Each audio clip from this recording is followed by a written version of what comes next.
Visualizing the buying power of the US dollar over the last century.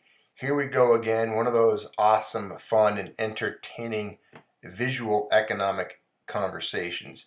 This time we're going to look at the US dollar and what it could purchase over the course of the last century with simple little visuals and explanations showing us the money supply, what was going on at that time in history, and what a US dollar could purchase. Whether it's the Money Project and the Visual Capitalist, it seems like we all have a really good time when we go through these particular videos. So, as you are familiar with, inflation is a result of too much money chasing too few goods, and it is often influenced by government policies, central banks, and other factors. In the following short timeline of monetary history in the 20th century, we look at major events, the change in money supply, and what a dollar could buy each decade. We start off finding ourselves in 1907. The Panic of 1907 has just occurred, and the National Monetary Commission is established to propose legislation to regulate banking. Well, what can a dollar buy us at this time? A pair of patent leather shoes. The money supply, $7 billion. 6 years later, we find ourselves in 1913. The Federal Reserve Act is signed by Woodrow Wilson. A dollar buys a woman's house dress, and there's 13 billion US dollars in circulation. Well, here we are in the 1920s, the Roaring Twenties. The Fed starts using open market operations as a tool for monetary policy, and this is when they made their first big bubble. US dollar bills were reduced in size by 25% and standardized in terms of design. Maybe it was subliminal to show that the dollar was smaller and it purchased less goods. At this point in time, $1 buys 5 pounds of sugar, and there's $35 billion in circulation. So look what the Fed did. They were just born, and here they are, ballooning the money supply. If you've been part of this channel for a while, you should have this time period quite memorized, especially after our executive orders and acts pertaining to precious metals video we did last week. Well, here we are in the 30s, and to deal with deflation during the Great Depression, the United States suspends the gold standard, and President Franklin Delano Roosevelt signs Executive Order 6102. We've covered that, haven't we? Which criminalizes the possession of gold. This was in 1933. In 1934, by no longer allowing gold to be legally redeemed, this removes a major constraint on the Fed, which can now control the money supply. At this point, a dollar no longer buys a pair of leather shoes, but instead buys 16 cans of Campbell's soup, and there's 46 billion of them in circulation. Here we are in 1940, the 40s, World War II. The massive deficits of World War II are almost financed entirely by the creation of new money by the Federal Reserve, and interest rates are pegged low at the request of the Treasury. Under Bretton Woods, after the war, the gold exchange standard is adopted. A dollar buys 20 bottles of Coca-Cola, and there's 55 billion of them in circulation. Dollars, that is, not bottles of Coke.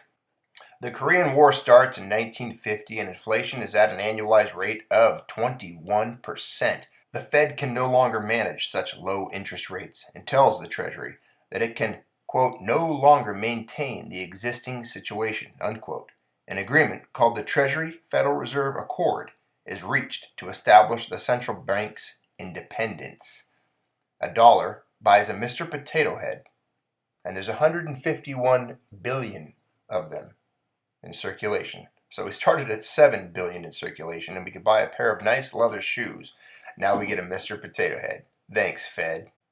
Oh man, the 60s. By this time, US dollars in circulation around the world exceeded US gold reserves. Unless the situation was rectified, the country would be vulnerable to the currency equivalent of a bank run. $1 buys 2 movie tickets, and there's 211 billion of them in circulation, chasing after goods and services. In 1971, President Richard Nixon ends direct convertibility of the United States dollar to gold. The period following the Nixon shock is uncertain. The federal deficit doubles, stagflation hits, and the oil price skyrockets, all during the Vietnam War. Over the decade, the dollar loses 1/3 of its value. At this point, a dollar buys 3 Morton TV dinners. And there's 401 billion of them now in circulation. The 80s. The stock market crashes in 1987 on Black Monday. The Federal Reserve, under newly appointed Alan Greenspan, issues the following statement. The Federal Reserve, consistent with its responsibilities as the nation's central bank, affirmed today its readiness to serve as a source of liquidity to support the economic and financial system. The Dow would recover by 1989 with no prolonged recession occurring. At this point, a dollar buys 1 bottle of Heinz ketchup, and yours truly has memories of taking 4 of these dollars to buy 1 ounce of pure 999 fine silver. And there's 1,560 billion of these dirty, green, backless pieces of paper in circulation. Oh, the 90s. This decade is generally considered to be a time of declining inflation and the longest peacetime economic expansion in U.S. history. During this decade, many improvements are made to U.S. paper currency to prevent counterfeiting. Microprinting, security thread, and other features are used. The only one that was allowed to counterfeit at this time was the Fed. $1 buys a gallon of milk, and there's 3,277 billion little paper promises floating around the land. The year 2000. After the dot-com crash, the Fed drops interest rates to near all-time lows. In 2008, the financial crisis hits, and the Fed begins quantitative easing.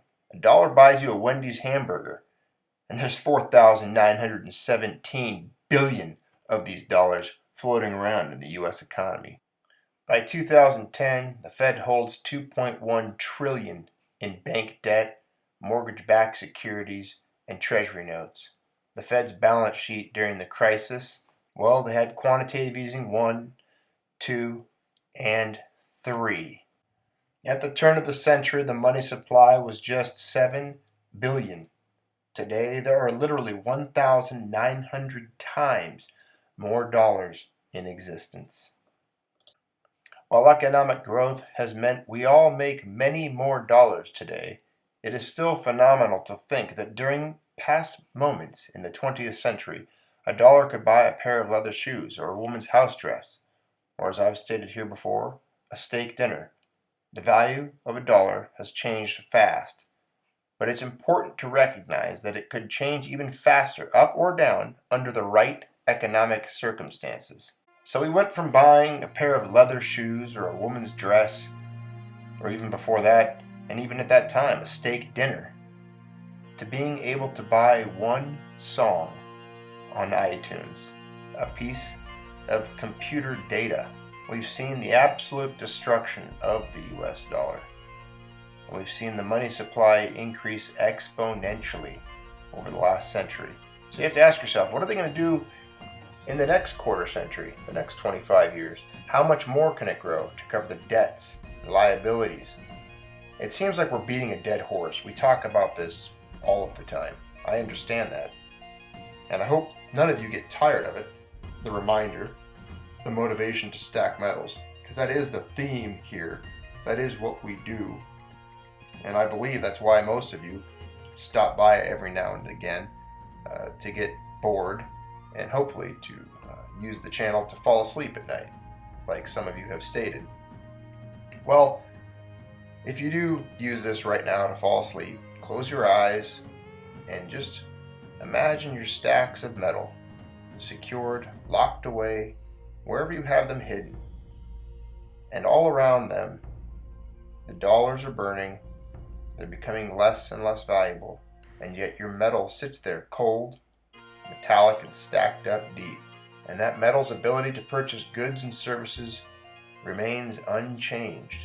So dream of tall stacks of silver, large loaf bars, and glittering piles of gold.